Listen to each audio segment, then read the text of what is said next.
All right, let's dive in. Today we're tackling total war. Ooh, big topic. Yeah, no kidding. And to really get into it, Get into the nitty-gritty. exactly, we're going to use World War II as like the ultimate example. The case study. Right, a case study. Now we're basing this deep dive on a 5-hour YouTube video. 5 hours. I know. It's from All Out Warfare. It's called The Complete Story of WWII in 5 hours. But don't worry. That's where we come in. Exactly. We're here to break it all down, make it digestible, you know? Absolutely. We'll pull out the most important stuff, really analyze how this idea of total war, where like everyone's involved. Civilians, the economy, everything. Yeah, everything. How that totally changed how wars are fought, like, forever. Okay, so before we get to World War II, gotta lay some groundwork. Back to basics. Right, total war, how's it different from, like, old school wars? Well, think of it like this. It's like all the old rules. Out the window. Oh, wow, dramatic. It's serious. Yeah. It's not just armies fighting on battlefields anymore. Everyone's in it. Yeah, the whole nation, their economy, resources, every single person. All aimed at the same thing. Victory at any cost. Now, the video mentions this guy, Karl von Clausewitz. Oh, yeah, the Prussian general. From way back 19th century, right? He wrote about absolute war. Uh-huh. Sounds kind of similar, right? Was he like a time traveler or something? Huh. Not quite, but his ideas were definitely like important early steps. Building blocks. Yeah, he argued that absolute war, the goal is to completely destroy the enemy. Like crush them, totally. Exactly. But even Clausewitz, he couldn't have imagined the scale of things we see later. With modern countries and all their industries. Yeah, the scale that makes total war possible on a global level. So was World War I, with its huge armies and all that, was that like the first sign of this new way of fighting? Definitely a step towards it. It gave the world a taste, Yeah. a preview. Like a scary trailer. Exactly. It was actually this German general, Erich Ludendorff, who first used the term total war. During World War I. Yeah. He saw how entire societies were getting pulled into it, their whole economy. Makes things fuel for the fire. Yeah, it was unprecedented. But it's World War II where this idea, this total war, really explodes. So it's full scale. Right, and the video points out how the stuff happening in the 1920s and 30s. Years between the wars. Yeah, those years, it was like all warning signs. Like the world was getting ready, almost rehearsing for World War II. Like a dress rehearsal for disaster. Exactly. The Abyssinian Crisis, the Sino-Japanese War, the Spanish Civil War, each one, it's like chipping away at the piece. Making it more fragile. Yeah, and showing just how brutal things could get.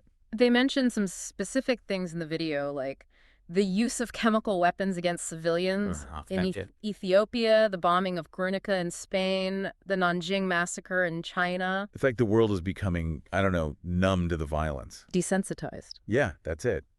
And that's what's so scary about total war. It becomes normal. It becomes the new normal, and that's dangerous. And of course, we can't forget about the Treaty of Versailles. Oh, yeah, after World War I.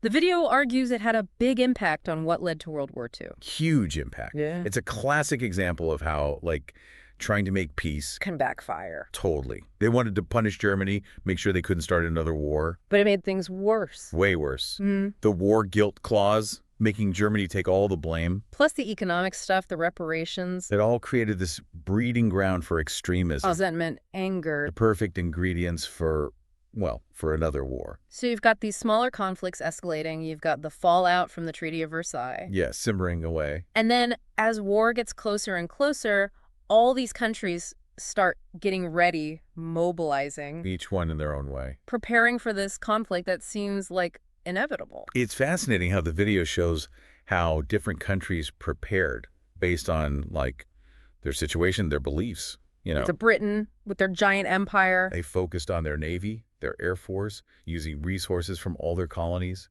Bringing everything they had. Exactly. And then you've got France, still traumatized from World War I, all those trenches. Wobble. So they put all their faith in the Maginot Line. That big, what was it, a wall? Yeah, a massive defensive line, but it didn't work out so well. Hindsight, right.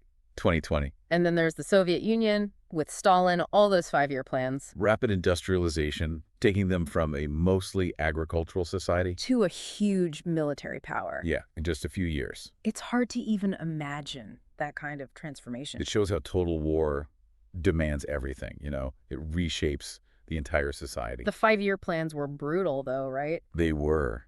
collectivization of farms, pushing industrialization, and always focusing on military production. Millions of lives lost, disrupted. It was a huge price to pay.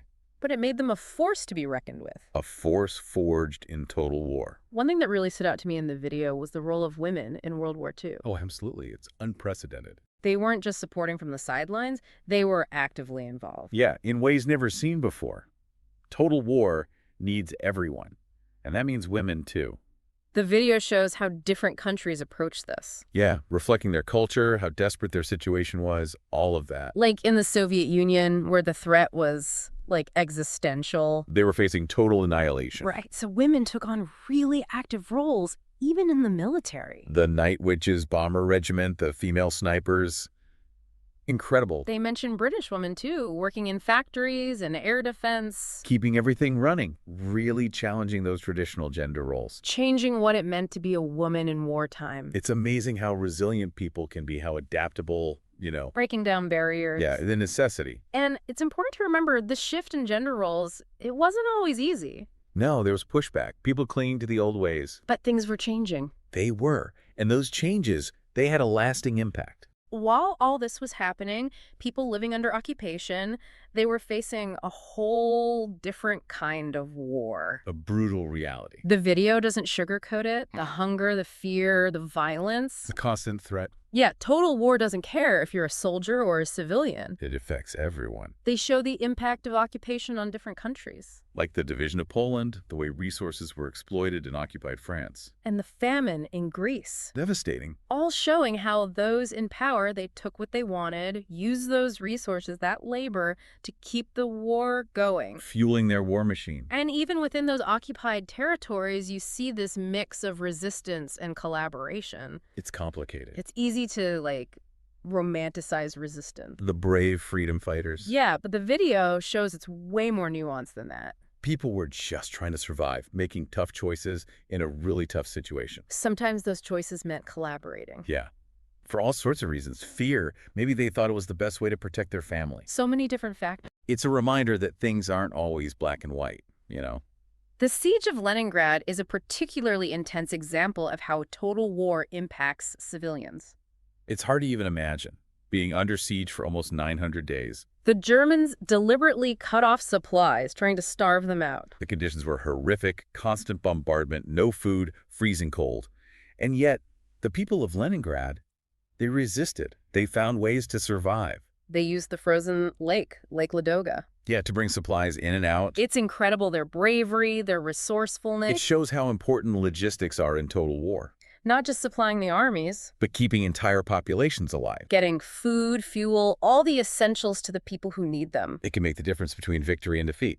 And as we go deeper into this deep dive, we'll see how this blurring of lines, this mobilization of whole nations. Yeah, and the sheer scale of the destruction. Yeah, all of that really captures what total war is all about. It's a complex and honestly terrifying concept. And World War II, it's the ultimate example. A stark warning from history. When we're talking about everyone getting pulled into the war effort, World War II also saw this terrifying rise of, aerial bombing. Yeah, it's a whole different level, isn't it? It is. It really changes things. Instead of just targeting military stuff, now you've got cities, civilians. The whole concept of war, it's like it's changing right before our eyes. The video, it traces this evolution from the early days when people were scared of aerial bombing to how it was used in World War II. And the impact was devastating. Completely changed the landscape of war. The Blitz, that's what they called it, right? The German bombing of British cities. Yeah, imagine living through that night after night, the sirens, the bombs. Must have been terrifying. It was a test for the British people, their resilience. Yeah. Could they withstand it? And the video says they did. They did. They held on. It didn't break their spirit. It shows you what people are capable of, that inner strength. But it also makes you think, about the ethics of it all. Right. Targeting civilians, that's a whole other level. It raises some serious questions about, what's acceptable in war? Where's the line? And it wasn't just Britain. The Allies bombed Germany, too. Oh, yeah. And this is where things get really controversial with what they called area bombing. So instead of just hitting specific targets, they were bombing entire cities. Trying to cripple the German war effort, but it caused massive civilian casualties. The video describes the firestorms in Hamburg and Dresden. It's hard to even comprehend. Dresden especially, it's still debated today. Was it really necessary? Was it justified? So many lives lost, so much destruction. Tough questions to grapple with, even all these years later. And then as the war is nearing its end, we get to the most terrifying development of all. The atomic bombs. It's a turning point in history, the beginning of the nuclear age. The video talks about why they decided to use them, the potential casualties of a land invasion of Japan. They wanted to end the war quickly, show the world American power. But it's a decision that still haunts us, doesn't it? Was it really necessary? Could they have found another way? And what about the consequences? Did they truly understand what they were unleashing? The aftermath? It's hard to even describe. Entire cities wiped out, the radiation. A glimpse into a truly terrifying future. It makes you think about the nature of war, the limits of violence, and the responsibility we have for the technology we create. Huge questions. Questions we're still grappling with today. And out of all this devastation, all this horror, comes the United Nations. Glimmer of hope. The idea that countries could work together, that diplomacy could prevent another world war. It was a recognition that peace isn't just about not fighting. It's about actively working towards it. Yeah. Cooperation, dialogue, finding common ground. But the UN, it wasn't just about preventing war. It was about tackling the things that lead to conflict in the first place. Poverty, inequality, all the things that breed resentment and hatred. Building a more just world, that's essential for peace. And then, in the aftermath of the war, there's this massive challenge of rebuilding. Putting the pieces back together. Cities in ruins, economies shattered, millions of people displaced. The scars of total war, both physical and psychological, they run deep. It's about more than just rebuilding buildings and infrastructure. It's about rebuilding societies, trust, a sense of hope. And that's where the Nuremberg trials and other war crimes tribunals come in. Holding those responsible accountable for the atrocities. Trying to establish some kind of justice, some recognition that certain acts are simply unacceptable. And it's about truth-telling, making sure the world knows what happened. So we never forget, never repeat the mistakes of the past. It's a reminder that confronting the past, no matter how painful, is crucial for building a better future. And as nations are trying to rebuild, we see the role of women changing again. Yeah, they played such a crucial role during the war. But as things started to get back to normal, there was this push to go back to traditional roles. It's frustrating, after everything they'd done, all they'd proven. It shows how deeply ingrained those gender roles were. How resistant to change, even after a war that changed everything. But the seeds were planted. The push for equality continued. The war had shown what women were capable of, and there was no going back completely. It's amazing how even something as devastating as total war can lead to social progress. It forces us to rethink old assumptions, break down barriers. And that's one of the key takeaways from this deep dive into total war. It's not just about understanding history, it's about understanding the impact it has on us today. On our societies, our values, our understanding of the world. And as we move forward, it's about learning from the past, confronting the challenges of the present. And working towards a future where the horrors of total war are never repeated. A future where peace prevails. And speaking of confronting the horrors of the past, we can't talk about total war, especially World War II, without talking about the Holocaust. Right, a truly horrific chapter in human history. It shows the depths of human cruelty, the dangers of unchecked hatred. The Holocaust, it was a systematic genocide, driven by this ideology of hate. The Nazis, they targeted entire populations for elimination. Jews, Roma, LGBTQ plus individuals, people with disabilities. The video describes the machinery of death they created, the ghettos, the concentration camps, the gas chambers. It's horrifying, the scale of it, the calculated brutality. And it's important to remember it wasn't monsters who carried out these atrocities. It was ordinary people, swept up in the tide of hatred or choosing to look away. It's a chilling reminder that we all have the capacity for both good and evil. And that our choices, even in the darkest of times, have consequences. The Holocaust also teaches us about the danger of silence, of indifference. When we don't speak out against injustice, we become complicit. It's a lesson that's still relevant today with the rise of extremism and hate speech. We must always be vigilant, always challenge prejudice and discrimination. And never, ever become numb to the suffering of others. Never forget. And alongside the Holocaust, there's another aspect of total war we need to examine. The internment of enemy aliens in allied countries. It happened on both sides of the conflict, driven by fear and suspicion. Governments rounded up people, put them in camps, simply because of their nationality or ethnicity. The video mentions the sinking of the Arendora Star, a ship carrying Italian and German internees. Torpedoed by a German submarine, a tragic loss of life. And of course, the internment of Japanese Americans in the U.S. A dark chapter in American history. It's a reminder that even democracies fighting for freedom can make terrible mistakes. Driven by fear, they can violate the very liberties they claim to defend. And once those liberties are lost, they're not easily regained. It's a cautionary tale, a warning about the fragility of freedom. So as we've seen in this deep dive, total war, it's not just about battles and bombs. It impacts every aspect of society. It reshapes economies, it transforms cultures. It leaves deep scars, both physical and psychological. It challenges our morality, forces us to confront the darkest parts of human nature. And ultimately, it leaves us with a profound responsibility to prevent it from happening again. It's amazing you think about total war and you think like armies and battles and stuff. The big picture. Yeah, but it's so much more than that. It affects, well, everything, even art. Oh, absolutely. Total war changes how artists see the world, how they express themselves. The video talks about how art became this tool for propaganda. Yeah, shaping how people thought about the war, getting them on board with the whole effort. Both sides did it right. Oh, yeah, demonizing the enemy, making your own side look heroic, inspiring patriotism. It's like a whole other battlefront. A battle for hearts and minds, just as important as the one on the ground. Makes you think about how powerful art can be. It is.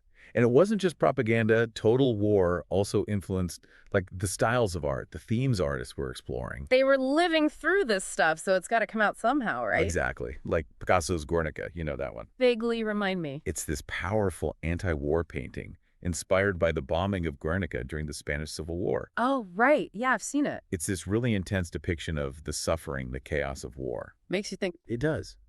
And it's interesting how something as destructive as war, it can also spark creativity. Yeah, like artists are trying to make sense of it all, express what they're seeing, what they're feeling. Exactly. They're dealing with these huge questions about humanity, about the impact of war. And those questions, they stay with us long after the war is over. The art serves as a reminder, a warning. A way to connect with the past. Exactly. And speaking of things changing, total war really accelerated technological development. Yeah, you've got all these countries pouring resources into new weapons, new ways to communicate, new strategies. It was like a race, everyone trying to outdo each other. The video mentions radar, how airplanes advanced, and of course, the atomic bomb. The ultimate example of wartime technology, and a pretty scary one. And the thing is, these advancements, they weren't just for the war. They changed everything.